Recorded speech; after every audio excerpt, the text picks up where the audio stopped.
আসসালামু আলাইকুম এভরিওয়ান, আশা করি সবাই অনেক বেশি ভালো আছেন। আজকে আমি আপনাদের সাথে শীতের জন্য স্পেশাল একটি ল্যাটকা খিচুড়ির রেসিপি শেয়ার করতে যাচ্ছি। এই খিচুড়িটি রান্না করতে আমি ব্যবহার করেছিলাম বিভিন্ন ধরনের সবজি। শীতের সকালে গরম গরম ল্যাটকা খিচুড়ি যদি ভর্তা দিয়ে খাওয়া যায় তাহলে কিন্তু সারাটা দিন অনেক বেশি ভালো যায়। তো চলুন কথা না বাড়িয়ে রেসিপিটি শেয়ার করা যাক। প্রথমেই আমি নিয়ে নিয়েছিলাম এখানে চাল। এখানে আমি লাল চাল নিয়ে নিয়েছিলাম, যেটি আমরা আমাদের গ্রাম থেকে নিয়ে এসেছি। আপনারা চাইলে যে কোনো চাল ব্যবহার করতে পারেন।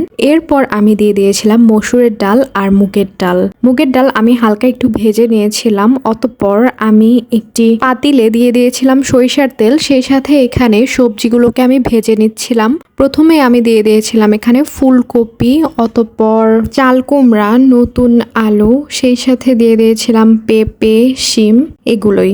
আপনারা চাইলে আরও অনেক বেশি সবজি অ্যাড করতে পারেন, কোনো সমস্যা নেই। তো এরপর আমি এখানে হালকা একটু লবণ দিয়ে এগুলো ভালো মতো ফ্রাই করে নিচ্ছিলাম। ফ্রাইটা যেন আবার বেশি না হয়ে যায় সেদিকেও লক্ষ্য রাখতে হবে। এ পর্যায়ে আমি ওই যে ডাল চালগুলো ছিল সেগুলোতে পেঁয়াজ কাঁচামরিচ কুচি দিয়ে দিচ্ছিলাম। পেঁয়াজ কাঁচামরিচ কুচির সাথে আমি দিয়ে দিয়েছিলাম বাটা মশলাগুলো। প্রথমে আমি রসুন বাটা, আদা বাটা দিয়ে এরপর হচ্ছে এই যে এখানে আমি গুঁড়ো মশলাগুলো নিয়ে নিয়েছি। এখানে ছিল শুকনো মরিচ গুঁড়ো, হলুদ গুঁড়ো, ধনিয়ার গুঁড়ো, জিরা গুঁড়ো আর স্বাদ মতো লবণ। তো এখন সবগুলো একসাথে বেশ ভালো মতো মিক্স করছিলাম। মিক্স করে এখানে আমি পানি দিয়ে দিয়েছি। পানি দিয়ে আমি আবারও বেশ কিছুক্ষণ নাড়াচাড়া করে নিলাম। তো এখন চালগুলো যেন সিদ্ধ হয়ে আসে সেজন্য আমি ঢাকনা দিয়ে ঢেকে দিলাম। ঢাকনা উঠিয়ে মাঝে মাঝে একটু নাড়াচাড়া করে নিচ্ছিলাম। তো এভাবেই আমি চালগুলোকে সিদ্ধ হতে দিলাম। চালগুলো যখন মোটামুটি ভালো মতো সিদ্ধ হয়ে এসেছিল তখন হচ্ছে আমি এই যে সবজিগুলোকে ছেড়ে দিচ্ছিলাম।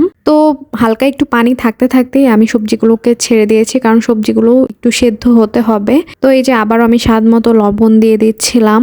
তো লবণ দিয়ে ঢাকনা দিয়ে ঢেকে অপেক্ষা করছিলাম। যখন পুরোপুরি খিচুড়িটি হয়ে এসেছিল তখন আমি সেখানে আরো কিছু অ্যাড করেছিলাম। এটা হচ্ছে পেঁয়াজের কালি যেটাকে বলে আর কি, সেটা।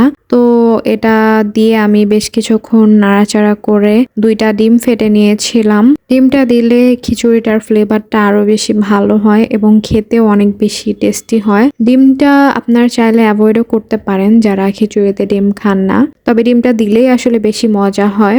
যাই হোক, তো ডিম দিয়ে আমি ঢাকনা বারবার উঠিয়ে নামিয়ে দেখছিলাম যে খিচুড়িটি সম্পূর্ণভাবে হয়ে এসেছে কিনা। তো এ পর্যায়ে আমি আবার গরম মশলার গুঁড়ো দিয়ে দিয়েছিলাম। গরম মশলার গুঁড়ো দিয়েও আমি একটুখানি নাড়াচাড়া করে নিলাম। তারপর আবার আলাদা একটি পাতিলে আমি নিয়ে নিয়েছিলাম সরিষার তেল।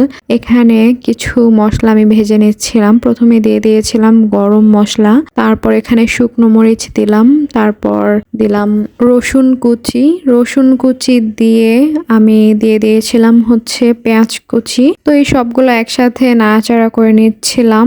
দিয়ে তো নাড়াচাড়া করে যখন মশলাগুলো মোটামুটি একটু ভাজা হয়ে এসেছিল তখন হচ্ছে ওই যে খিচুড়িটা যে ছিল সেই খিচুড়ির ওপরে আমি ছেড়ে দিচ্ছিলাম। মূলত খিচুড়িটা আমি এভাবে বাগার দিয়ে নিয়েছি।